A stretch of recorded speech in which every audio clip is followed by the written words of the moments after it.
Hi, I'm Rachel Handler. I'm a feature writer at New York Magazine and Vulture, and I'm very excited to be here with Ryan Heffington today.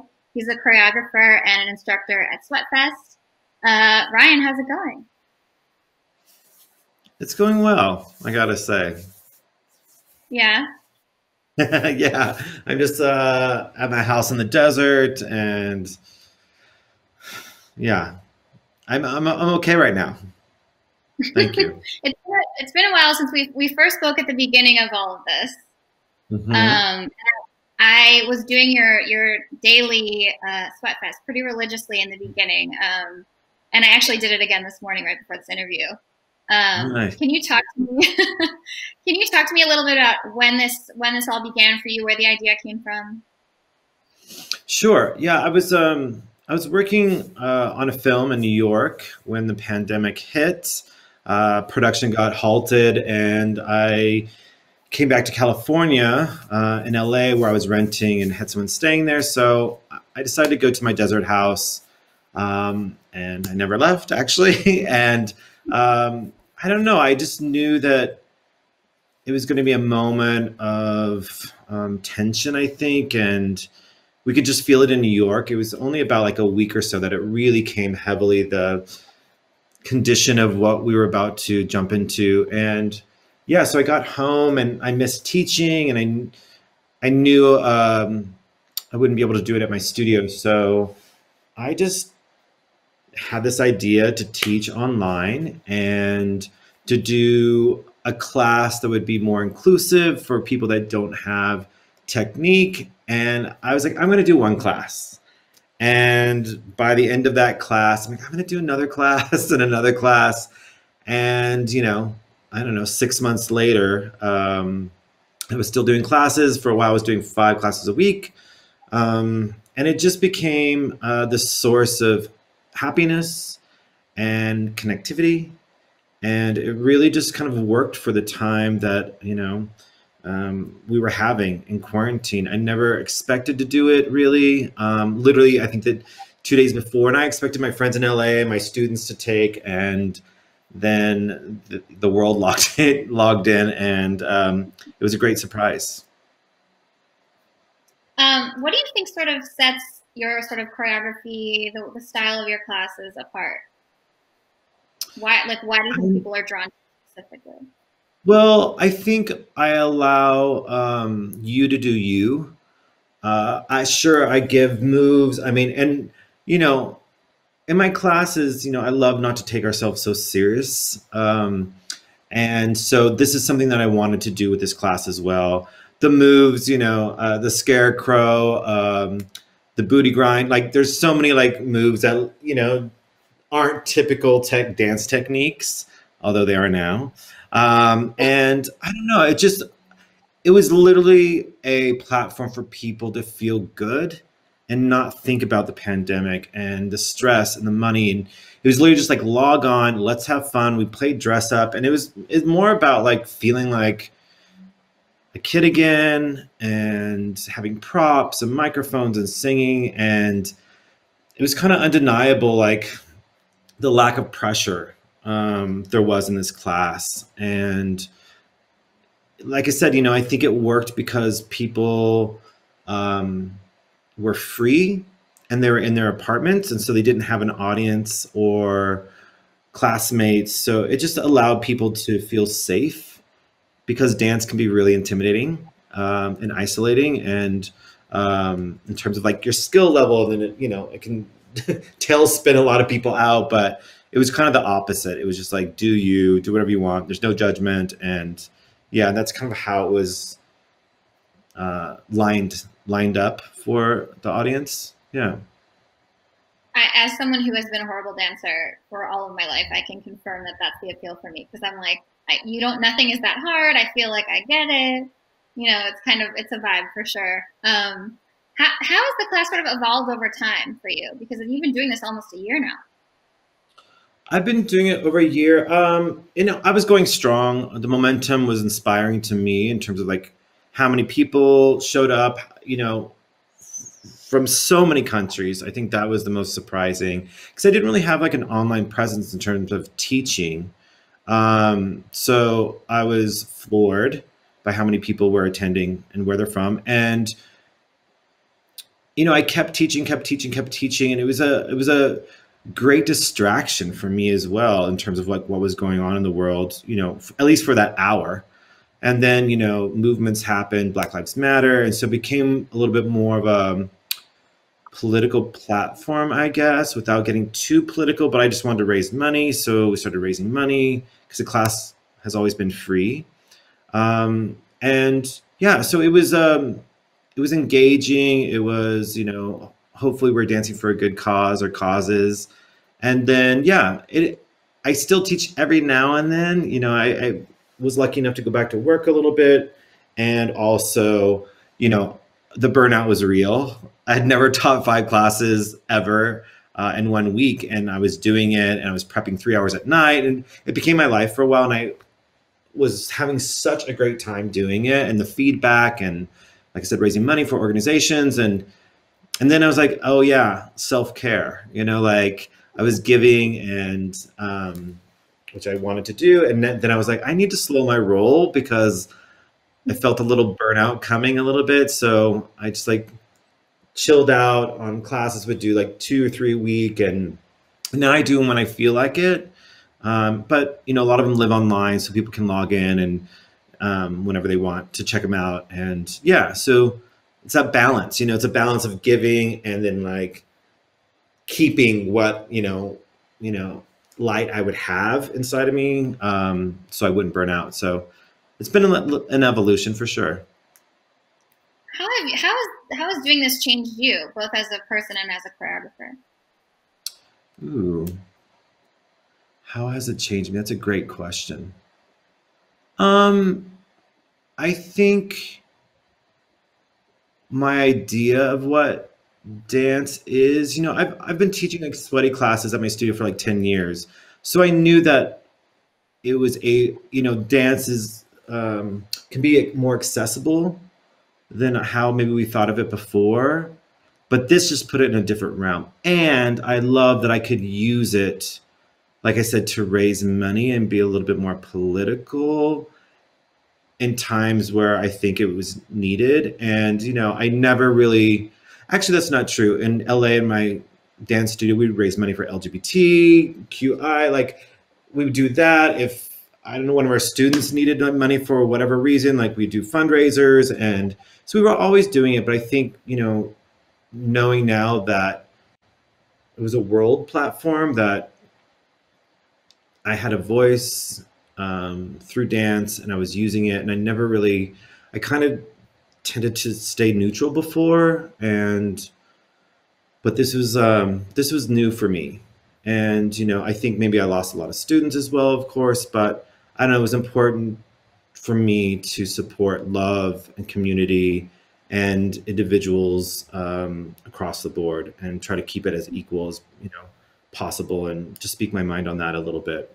How couldn't I? Like I had a platform, so yeah, that was like the biggest, I think, change in terms of me and my choreography in these classes. It was just, yeah, it was more important than ever before. I want to talk a little about the community that you've created. Is there anyone that's been like going to every single class since the beginning that you're aware of? Anyone particularly that you've gotten close to through the classes? Excuse me. I mean, I don't know how often people were necessarily logging in. I mean, I would see my friends at the beginning, scroll through, I would say hi. I mean, but it was just everyone. Doctors on the front lines and nurses were taking class, rock stars and actors and producers and directors. It was wild. It was like, I felt like everyone was taking this class for a moment, or once or twice at least. And yeah, but I kind of just like kept my boat straight ahead, regardless of who was taking, who wasn't. It wasn't about the numbers, but it was just that people, I'm going to say, needed it or wanted it. So I felt indebted at this point, because I feel like I'm out here in the desert, very happy. I have land and, to walk. So I know like what freedom I had, and my capacity to like see the situation maybe a little bit differently just from my space. So I was like harboring like happiness, and I was like, okay, I'm gonna give this to people because I can. And yeah, I don't know if I answered your question or went on a tangent, but Yeah, that was yes. great. I do want to ask about, I know there was a lot of like celebrities taking the class, but some of them were your friends. Who was the most sort of Yeah. surprising or exciting person that popped on that you weren't expecting? Um, who most surprising? I mean, I gotta say, like it wasn't necessarily the celebrities. For me, it was like getting messages from nurses. I mean, this one in particular, I've talked about this before in an interview, but she couldn't take class because she was on the front line and she was saving lives, but she would put her phone in her pocket and listen to it as if she was in class. And just like she said, just the sound and the music just kind of like helped her through these times, these really intense times. And that was probably the most touching thing for me. Or just like, I don't know, like people that were losing weight and they've never found a way to, encourage themselves to do it. And by which means, and they're like, oh, I dance, I've lost 40 pounds. I mean, people that maybe didn't have access to dance class from around the world were taking it. So that was a little bit more uplifting to me than, I guess, celebrities taking class per se. That makes sense. Yeah. How long do you see this going on for? I mean, do you think you'll be doing some version of this for a long time to come? How do you see it changing I think before or after? so. I think, yeah, I do. I mean, it's just so strange, like what's going on in the world. Because I don't have a physical studio anymore. So I think this is my only kind of means to dance with people and to share. And I'll do it. But I'm, I think maybe my trajectory of the pandemic has been a little different because I was doing this for months and that was kind of like my focus. So I was really moving there, and then like the isolation and being here. So I feel like my cycle's been a little different. So at this point, I'm really trying to stay grounded and stay positive and share that positive with people that are kind of going through it, my friends and whatnot. So yeah, I think I will do it. It's more about listening to what I have and like the capacity I have right now to do it. So, but yeah, I'll do it. I think I'll do it forever. I've always said like I'll always teach. So in one aspect or another, and this online actually reaches more people than I had ever imagined and have ever had in class. So yeah, I'll do it forever. At the end of the class, you always do a kind of like centering sort of stretch and meditation, and it's very cathartic. And I'm curious if what you get from it, if you still get sort of emotional and think about these connections that you've made and sort of what's going through your mind at the end.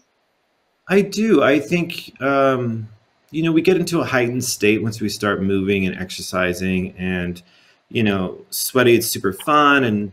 And, but there's something about sharing an experience like that. And it's really communal.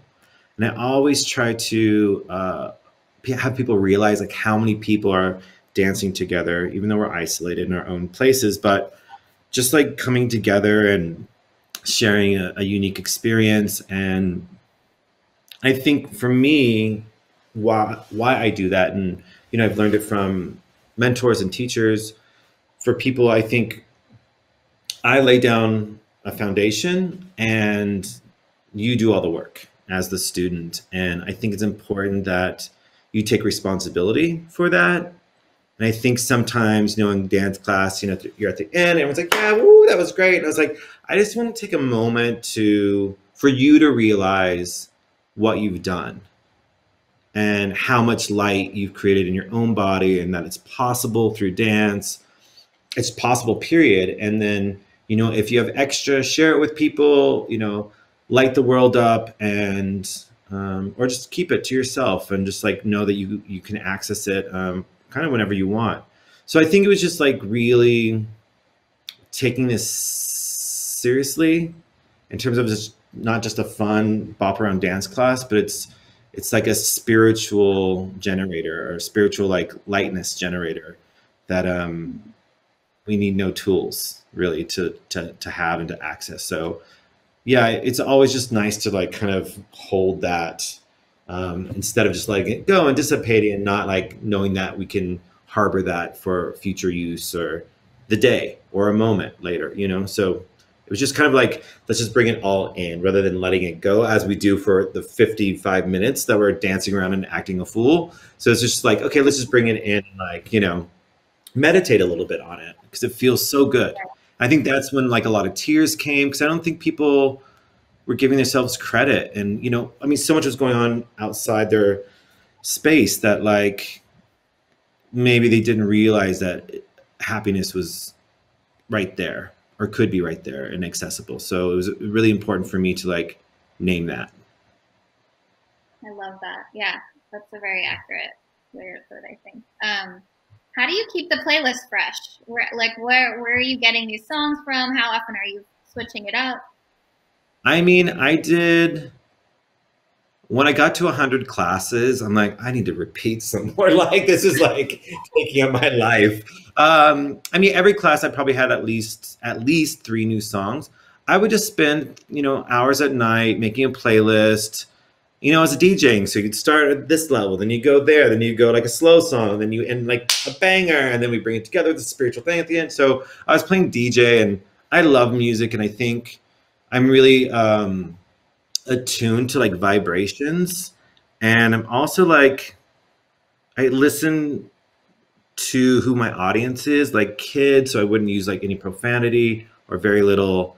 I just wanted to like make sure everyone had a safe space and like no one was offended. And I do, you know, maybe to a fault, care what people think, and I think that's actually kind of shaped my art a lot. And I don't mind that. I think I'm a people pleaser, but yeah, I don't know. I would just like listen to great music or emotional music, and you know, see if this fit with the vibe of Sweatfest. But it's very specific. The music that I choose, it's just going on Spotify and like, you know, that artist connected to that artist, this remix, and just, you know, I'm a DJ. I guess as well. Yeah.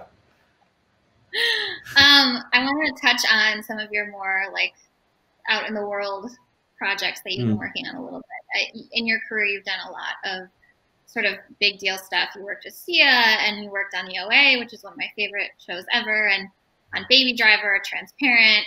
Which of these projects sort of felt the closest to you emotionally? Ooh. I mean, that's a good one. Emotionally, I don't know. I tend to like connect to a lot of my projects. I feel like I'm really lucky that for the most part, each project is super unique and I get to do me. And so what that means is like usually some sort of emotional content, my like physical voice I get to like put in like my movement and, you know, a style that I've curated over, you know, my lifetime. And I mean, they've all been exciting. I don't know. I just, you know, a lot of my projects I do get chills, and I know I'm like, okay, this is going to be, you know, special and energetic. And yeah, I usually like look for that cue. It's like, okay, am I going to get chills during this? Just in rehearsal, and if it's working, I'm like, okay, this is it. Like I'm connected to it, and yeah, I get to enjoy a lot of my work. I really enjoy my life and my art form and the collaborations I get to do. I'm so lucky that like I get to work with amazing people. So yeah, I'm attached to most of my projects, I gotta say. Yeah. Which do you think has sort of been the biggest calling card for you? Because for me, I always think of you alongside the OA, but I'm not sure. Like, how do people see you, and what do they remember you from, or what do they talk to you about the most? You know, it's funny. I was just on this job, and this like more PA was on it. And he's like, "Damn, that Chet Faker video is one of my favorite videos." I'm like, "Oh yeah, that one." Like I remember that from years ago. And what I love is like, I've also like I feel like I've kind of like slid into different genres of like current media. So like, pop is, then the OA is completely different. It's like sci-fi, fantasy, and then Baby Driver is like, action-packed, blood, guts, like so.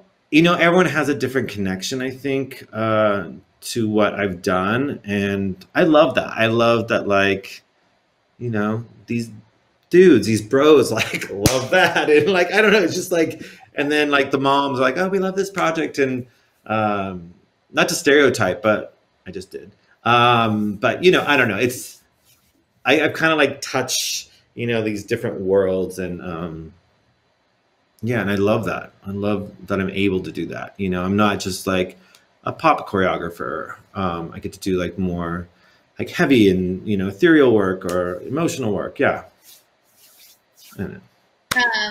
How involved were you sort of conceptualizing the Marion Cotillard singing Lord on the Moon commercial? Yeah, I worked with Johan, the director.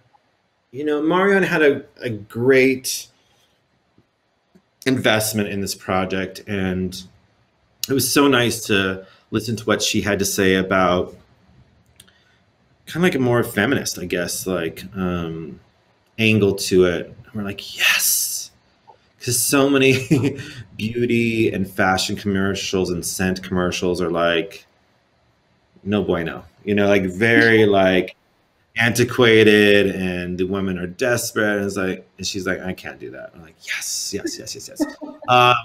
And like, I think it was about a relationship and this romance, but I was like, there's so much more than like a slowed down, windy set. Like there's got to be more. And for me, it was like, I want them to play like kids, and I want them to be intimate, and I want them to touch and feel each other, and I want it to be a little bit more surreal. So you create these gestures that are a little atypical, and that's what I kind of like to do, is like make things that are relatable, but also like give it depth and represent more of a reality, I think, of like how we relate to people, and chase one another, and like play, and I don't know, to see like two grown people play together face to face. It's like, this is so much more than lust or, I don't know, romance. It's like, what is romance? It's like, it's much, it has such a depth to it, I think, than what we sometimes portray in the media or projects. So I try to go in it and make it a little bit more, based in humanity. Yeah. And what you did Tick Tick Boom with Lin-Manuel Miranda. That's your first, if I'm not mistaken, your first musical that you've choreographed, correct? Musical, yes. Yes. So what was that like? How do you sort of merge your sensibility with something that feels a little bit more, Broadway, traditional? Yeah. I mean, I was so excited to do it. I had a, FaceTime interview with Lynn. I was like, listen, I'm like, I don't do Broadway, and I don't do Broadway, not for a reason, I say that, but like, I have a different take on what this could be. And I'm like, do you want to go on this journey? If you want to go on this journey with me, and, like talk about, the way we can approach this and the material we can create, then, let's do it. If you're, down for an adventure. And he's like, yeah, let's do it. And so we did it. And I don't know, there's something that was so nice, because I think there was such a, not a, but there is something that was, it's a musical, right? So we all kind of have an idea of what that was. And it was nice to jump into that box and play with those tools.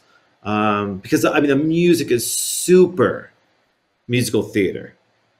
And sometimes it's really hard for me to get into that.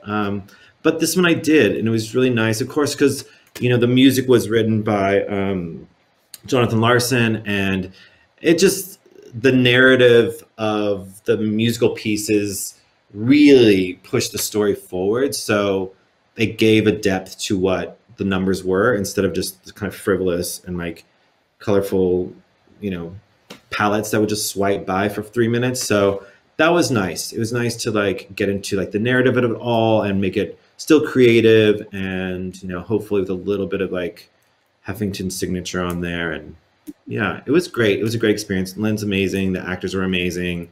My choreographic team were amazing. Yeah, it was a truly group effort. It was great.